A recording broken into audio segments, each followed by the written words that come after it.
Kan perkenalkan diri tadi ya. Oke, saya biasa dipanggil Rina. Nama lengkap saya Dwi Okarina Anggriani. Saya asli Lombok Barat, Narmada. Oh iya. Sini tuh merantau, asli tuh merantau di sini. Oh iya. Gitu. Sebelumnya kita mohon maaf jika kedatangan kita ini mengganggu daripada kegiatannya Ibu. Tujuan kita datang ke sini, kita ingin mewawancara sedikit tentang bisnisnya Ibu di sini. Langsung ke pertanyaan yang pertama. Kapan sih Ibu mulainya dibangun usaha ini? Jadi usaha ini dibangun sejak 2018, dimana saat itu masih tinggal di kos-kosan ya, yang ketepak lah istilahnya ya. Kemudian dibangun sejak itu 2018. Posisi saat itu saya masih bekerja di salah satu BUMN. Jadi tapi sebelumnya saya udah punya usaha juga, ada usaha apotek. Saya punya usaha pertama itu usaha apotek. Kemudian saya bangun usaha yang kedua ini, dimana saya bangun ini saya mengajukan resign dari tempat kerja saya. Iya. Terima kasih Bu. Terus yang selanjutnya, apa sih Ibu yang menjadi motivasi Ibu membangun usaha buket ini? Motivasinya itu pertama waktu saya kerja di BUMN di bank itu, kebetulan ada perpisahan bos saya di sana. Kami mau ngasih buket. Waktu itu di tahun 2018 buket di Bima ini sangat jarang sekali. Makanya saya dan teman-teman pesan buketnya ke Mataram di Lombok gitu. Jadi selanjutnya itu saya mikir, jadi di Bima ini nggak ada yang jual buket ya. Dan kebetulan saya sendiri suka sekali dengan bunga. Nah, awal itu buket yang saya jual pertama kali itu adalah buket bunga asli, bukan bunga-bunga plastik seperti ini. Jadi pertama itu karena suka sama bunga, jadinya menjualnya itu buket bunga asli. Gitu. Terus Ibu yang selanjutnya, saat Ibu membangun bisnis ini, berapa sih Ibu biaya yang dibutuhkannya? Untuk biaya, jujur saya tidak ada menghitung secara detail, karena waktu pertama kali usaha itu pakai uang seadanya aja gitu. Jadinya waktu itu beli kertasnya pun itu hanya beberapa lembar saja, terus beli bunganya hanya beberapa biji saja, karena memang modal terbatas sekali. Kalau untuk jumlahnya sih saya nggak kira-kira berapa gitu ya, mungkin sekitar saat itu 4 jutaan kalau nggak saya salah ingat gitu ya. Nah, tapi karena emang nggak hitung detail berapa jumlah modelnya. Ya, Bu.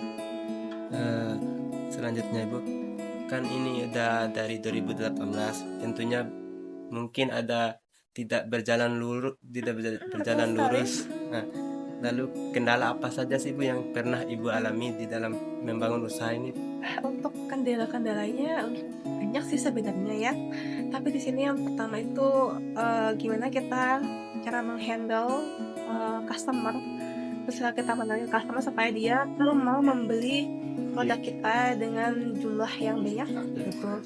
Terus gimana kita menghandle nasabah kita tetap belanja di kita gitu. Kemudian pemasaran sih sebenarnya, karena dulu kita tahu betul di Bima masih awam tentang buket ya tahun itu gitu ya. Jadi memang saya agak kesulitan pada saat merintis gitu ya, untuk menjual buket dengan harga besar pun agak kesusahan dulu gitu. Tapi dengan seiringnya berjalan waktu, buket ini makin lama makin tren. Itu aja sih. Ya Bu. Selanjutnya Ibu, misalnya kita mau buat buket ini, terus apakah ada skill-skill tertentu yang perlu kita kuasai dalam pembuatannya, Bu? Kalau skillnya sih nggak ada. Jujur saya tuh awalnya emang nggak bisa sama sekali. Saya tuh otodidak, tapi punya niatnya ya mau belajar. Intinya sih siapa aja bisa buat buket, yang penting mau belajar. Kan belajarnya tuh bisa di mana aja ya. Lagi sekarang di YouTube, di TikTok, di IG, Facebook kita sudah tahu banyak sekali cara merangkai buket gitu. Jadinya nggak perlu sih skill tertentu itu, penting ada kemauan sama niat buat belajar itu aja. Misalnya gini, dalam satu hari itu Bu, berapa sih Bu pendapatannya dalam satu hari, yang misalnya pada saat ada kegiatan-kegiatan dan banyak yang memesan buket, berapa sih Bu pendapatan tertingginya dalam usahanya, Bu? Kalau itu sih tidak menentu ya. Jadinya namanya kita usaha, kadang rame, kadang sepi gitu. Jadi saat sepi itu kita jangan putus asa, namanya usaha ya. Tapi kalau saat rame ya jangan terlalu membesar hati, tetap harus mengupgrade diri gitu. Untuk omsetnya ya alhamdulillah ya. Ya. Gitu. Yang penting sih kita tetap semangat aja saat sepi, semangat buat menambah pengetahuan, tetap belajar. Apakah ibu pernah misalnya pernah gagal, pernah jatuh, ya misalnya dalam 1 bulan tidak jualan, mungkin kena. Waktu itu waktu awal buka kan memang agak susah untuk promosinya ya.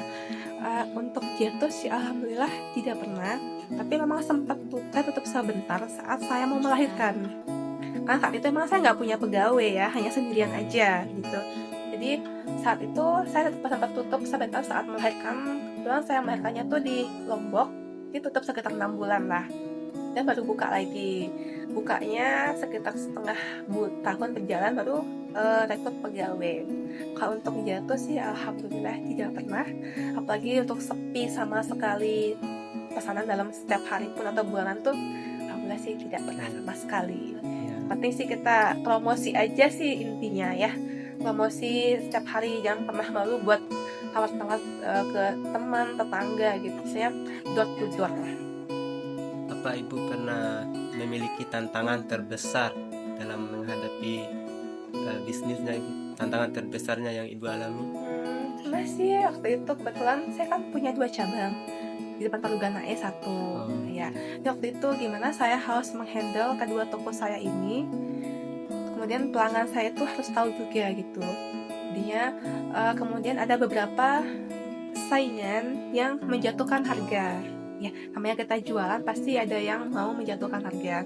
Tapi di sini saya selalu berkomitmen buat saya nggak mau menjatuhkan harga, tapi saya lebih mementingkan kualitas dan keramahan dalam ke customer.